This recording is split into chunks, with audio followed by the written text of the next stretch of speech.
السلام علیکم ورحمۃ اللہ وبرکاتہ۔ وہ عورت روز اس نوجوان کو دیکھتی لیکن وہ بغیر اس کی طرف دیکھے سر جھکا کر اس کی گلی سے گزر جاتا۔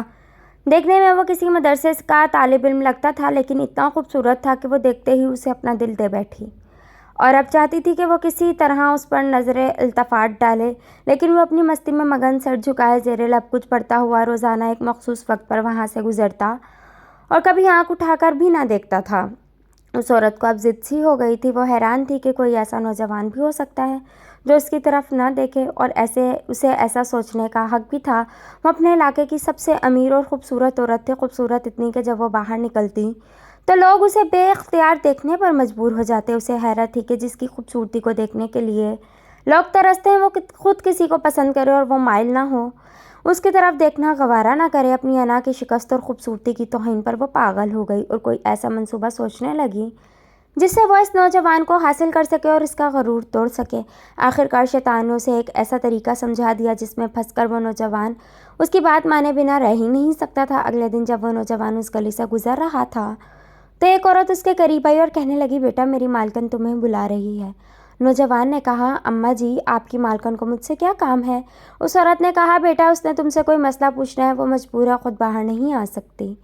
نوجوان اس عورت کے ساتھ چلا گیا۔ اس کے وہم و گمان بھی نہیں تھا کہ جو عورت اسے بلا رہی ہے اس کا منصوبہ کیا ہے، وہ کیا چاہتی ہے۔ وہ تو اپنی فطرتی سادہ دلی کی وجہ سے اس کی مدد کرنے کے لیے اس کے گھر آ گیا۔ اس کے ذہن میں تھا کہ شاید کوئی بوڑھی عورت ہے جو اپنی کسی معذوری کی وجہ سے باہر آنے سے قاصر ہے۔ نوکرانی نے اسے ایک کمرے میں بٹھایا اور انتظار کرنے کا کہہ کر چلی گئی۔ تھوڑی دیر بعد کمرے میں وہی عورت داخل ہوئی۔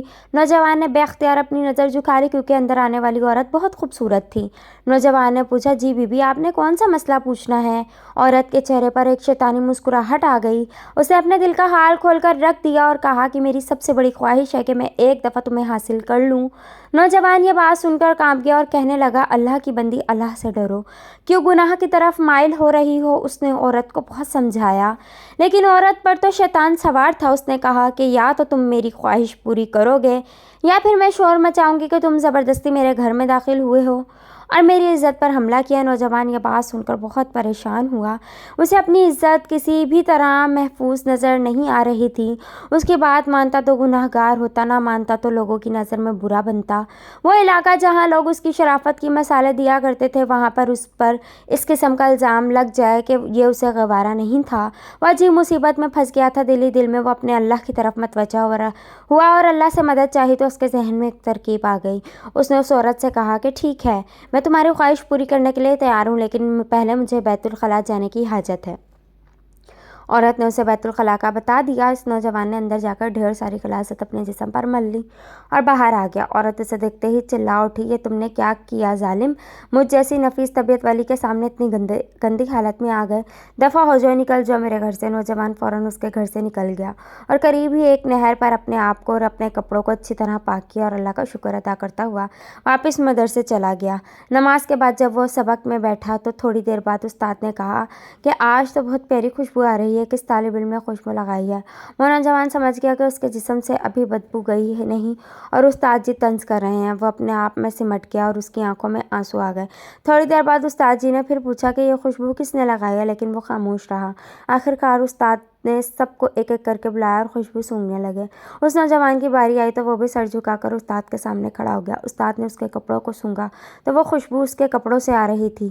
استاد نے کہا کہ تم بتا کیوں نہیں رہے تھے کہ یہ خوشبو تم نے لگائی ہے؟ نوجوان رو پڑا اور کہنے لگا، استاد جی اب اور شرمندہ نہ کریں، مجھے پتا ہے کہ میرے کپڑوں سے بدبو آ رہی ہے لیکن میں مجبور تھا۔ اور اس نے سارا واقعہ استاد کو سنایا۔ استاد نے کہا کہ میں تمہارا مذاق نہیں اڑا رہا، خدا کی قسم تمہارے کپڑوں سے واقعی ایسی خوشبو آ رہی ہے جو میں نے آج سے پہلے کبھی نہیں سونگھی، اور یقیناً یہ اللہ کی طرف سے ہے کہ تم نے اپنے آپ کو گناہ سے بچانے کے لیے اپنے آپ کو گندگی لگانا پسند کر لیا، لیکن اللہ نے اسی گندگی کو ایک ایسی خوشبو میں بدل دیا جو کہ اس دنیا کی نہیں لگتی ہے۔ اللہ حافظ۔